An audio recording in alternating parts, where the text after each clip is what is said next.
اگلا سر یہ سوال بہت امپورٹنٹ ہے. انجینئر محمد علی مرزا جیلمی صاحب نے وہ جو آپ حضرات کی طرف سے جو دلیل پیش کی جاتی ہے نا کہ حضرت فاطمہ الزہرا سلام اللہ علیہا کے گھر مبارک پہ جا کے ان کو دھمکی دی گئی نعوذ باللہ من ذالک، تو اس پہ انجینئر محمد علی مرزا جیلمی صاحب نے مفتی محمد اسحاق صاحب کی جو تحقیق ہے نا اس کو اب اپنا موقف بنایا ہے. وہ یہ کہتے ہیں کہ یہ شخص ہے نا جی مصنف ابن ابی شیبہ میں جو راوی ہے زید بن اسلم ہے، زید بن اسلم ہے یا زید بن اسلم سے روایت کرتے ہیں جی اسلم کے وہ کہتے ہیں کہ بات کی درست ہے کہ اسلم موقع کا راوی نہیں، یہ اسلم اس موقع پہ موجود نہیں. ایک آپ یہ نوٹ کر لیں. اور دوسری بات وہ لوگ حضرات کرتے ہیں کہ اگر بالفرض ایک عالم ہے جو کہ مہدی زبیر علی زئی صاحب کے شاگرد ہیں، اگرچہ وہ اب بہت سختی کے ساتھ رد شیعہ کرتے ہیں، بہت شدت کے ساتھ، اور انجینئر محمد علی مرزا جیلمی صاحب سے بھی ان کا بہت شدید ترین اختلاف ہے، تو وہ یہ کہتے ہیں جی کہ بالفرض اگر یہ روایت صحیح بھی ہونا تو اس میں کوئی انہوں نے توہین نہیں کی، بلکہ انہوں نے کہا آپ مجھے رسول پاک کے بعد سب سے بڑھ کر عزیز ہیں.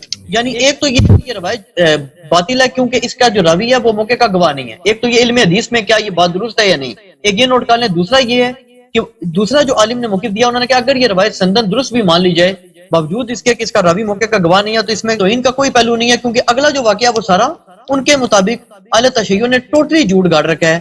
وہ شیعہ کی کتب سے بھی ثابت نہیں ہے کہ نعوذ باللہ استغفر اللہ گھر کو نعوذ باللہ آگ لگائی گئی ہو. یہ ایک نوٹ کر لیں سر. سوال آپ نے نوٹ کر لیا سر؟ جی اچھا.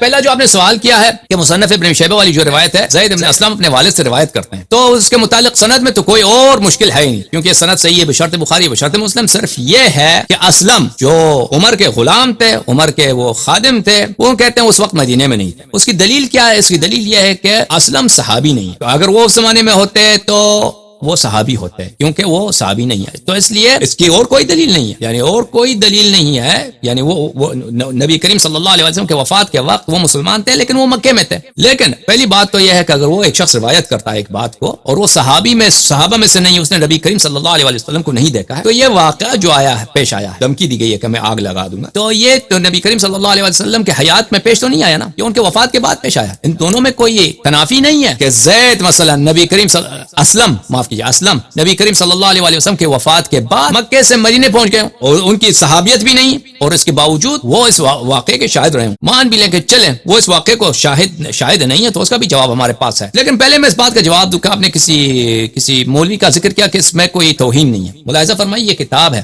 مصنف الاحادیث والآثار تالیف ابن ابی شیبہ الکوفی، جلد نمبر 432. یہ وہ حدیث ہے جس کے متعلق ہم بات کر رہے ہیں.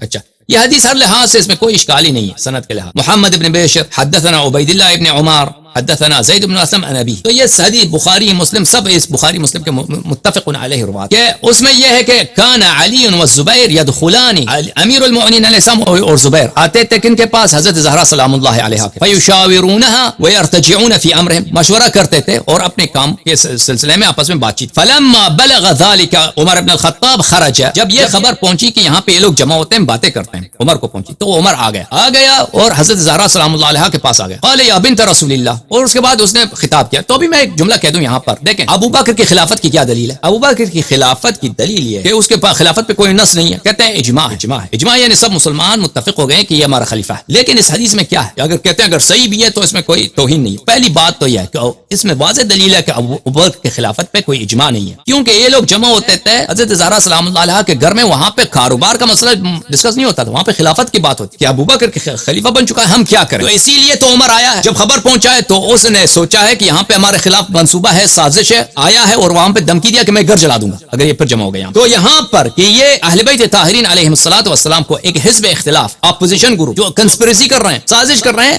حکومت کا تختہ الٹنے کے لیے، اسی آنکھ سے دیکھا ہے عمر نے اعتراف کیا. تو یہ بہترین دلیل ہے کہ ابو بکر کی خلافت پہ کوئی اجماع نہیں تھا. ابو بکر کی خلافت اہل بیت طاہرین علیہم الصلوۃ والسلام اور زبیر جو اہل بیت میں سے بھی نہیں ہے، اور دوسری روایت میں طلحہ بھی ہے اور بھی لوگ بھی. اچھا، ان کے نزدیک یہ غیر مشروع ہے اور یہ سازش میں کوشش میں ہے کہ اگر ساتھی مل جائیں، کوئی منصوبہ بندی ہو جائے، ممکن ہو تو اس کو خلافت کا تختہ پلٹ دیں. تو پہلی بات تو یہ کہ اگر یہ حدیث صحیح ہے، اس سے پہلے کہ ہم ثابت کریں کہ انہوں نے گھر جلایا، ثابت کیا ہوا کہ عمر کے ابو بکر کی خلافت کی جو واحد دلیل ہے اجماع، وہ باطل ہے، کوئی اجماع نہیں ہے. بلکہ کیونکہ اہل بیت علیہم الصلوۃ والسلام مطہر ہیں، رسول پاک صلی اللہ علیہ وسلم نے فرمایا قرآن سے جدا نہیں، ان کی اتباع واجب ہے. ان کی نظر میں اگر ابو بکر کی خلافت ایسی خلافت ہے کہ اگر انسان طاقت ہو تو اس کا تختہ الٹا جائے، تو یہ خلافت ہی غیر مشروع، نہ صرف شرعیت کی دلیل باطل بلکہ غیر مشروعیت ثابت. پھر اس کے بعد عمر نے کہا یا بنت رسول اللہ واللہ ما من احد احب الینا من ابی، کہ آپ کے والد سے ہمارے نزدیک کوئی صلی اللہ علیہ وآلہ وسلم سے زیادہ کوئی ہمارے نزدیک محبوب نہیں ہے. وما من احد احب الینا بعد ابی کی منکی، اور ان کے بعد آپ سے زیادہ کوئی معزز شخص ہمارے پاس نہیں ہے.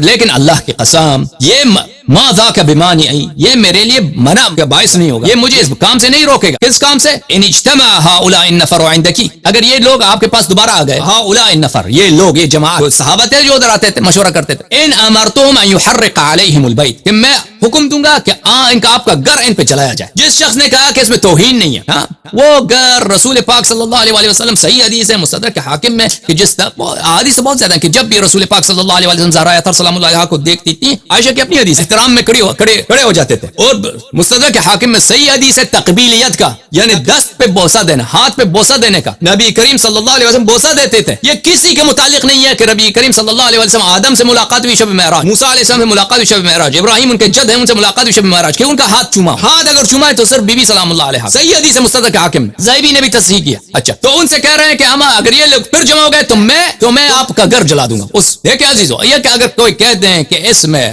اذیت نہیں ہے، اس میں بے احترامی نہیں ہے، تو یہ ایسی بات ہے کہ مثلا میں آپ کو کہہ دوں میں آپ کا گھر جلا دوں گا، تو آپ کہتے ہیں کہ یہ اس میں تو احترام عزت ہی ہے، تو یہ تو مکابرہ ہے. مکابرہ کہتے ہیں یعنی بدیہی بات کو انکار کرنا. کیا یہ حدیث کا اشکال یہ ہے کہ انہوں نے اشکال کیا ہے کہ اسلم مدینے میں نہیں ہوتے تھے اس زمانے. اس کی دلیل دکھائیں آپ پہلے. صرف اس لیے کہ وہ صحابی نہیں تھے وقت وفات الرسول صلی اللہ علیہ وسلم وہ مکے میں تھے، اس بات کی دلیل نہیں بنتی کہ وہ بعد میں مثلا کچھ ایام کے بعد مکے پہنچے. یہ پہلی بات. دوسری بات میں آپ کو دکھاؤں، اللہ آپ کا بھلا کرے، میں آپ کو ابھی حدیث دکھاتا ہوں بخاری میں سے کہ وہ بخاری نے خود احادیث روایت کی ہیں اسلم سے کہ وہ رسول پاک صلی اللہ علیہ وسلم سے روایت کرتے ہیں. ملاحظہ فرمائیے یہ کتاب ہے صحیح بخاری، چھاپ دار احیاء تراث العربی، سنہ 1422 میں چھپی ہے. ملاحظہ فرمائیے صفحہ نمبر 739 میں 39 حدیث نمبر 4177. حدثنا عبداللہ ابن یوسف نے کہا اخبرنا مالک نے کہا عن زید ابن اسلم نے کہا عن ابی ہے، اس نے اسلم سے روایت کی ان رسول اللہ صلی اللہ علیہ وآلہ کان یسیر فی بعض اسفاری وعمر بن الخطاب یسیر معه لیلا. بخاری کے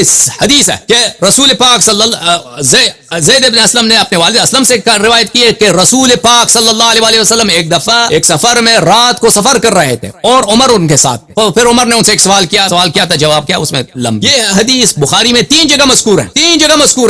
شاید اب میں ڈھونڈ لوں مسلم میں بھی ہوگا کہ روایت وہی ہے کہ زید ابن اسلم بلا واسطہ، عفوا اسلم کے باپ کا مجھے نہیں معلوم، وہ عمر کا غلام تھا، خادم تھا. اسلم بلا واسطہ رسول پاک صلی اللہ علیہ وسلم سے نقل کر رہا، اور یہ نہیں کہتا کہ میں نے عمر سے سنا، کوئی تصریح نہیں ہے. لیکن آپ بالاجماع اس حدیث کو صحیح مانتے ہو، تو یہ بھی واقعہ جو ہے حدیث تحریق با، اگر زید ابن اسلم سے روایت کرتا ہے، اسلم فرض بھی کریں اس زمانے میں مدینے میں نہیں تھا، فرض بھی کریں تو جس طرح اس زمانے میں رسول پاک صلی اللہ علیہ وسلم کے پاس نہیں تھا، یہ حدیث بخاری والی حدیث جو میں نے دکھایا، اسی طرح اس حدیث کو اس نے سنا ہوگا عمر سے سنا ہوگا، دوسروں سے سنا ہوگا، نقل کر رہا ہے. یہ جس طرح یہ ہے، اگر یہ صحیح ہے تو وہ بھی صحیح ہے. کوئی اعتراض ہے بھائی آپ کو؟ علی بھائی جواب میں کوئی اعتراض ہے، کوئی مزید سوال ہے اس متعلق؟ تک میں اگلے سوال کے پاس جاؤں. بہت اچھی بات، ٹھیک ہے.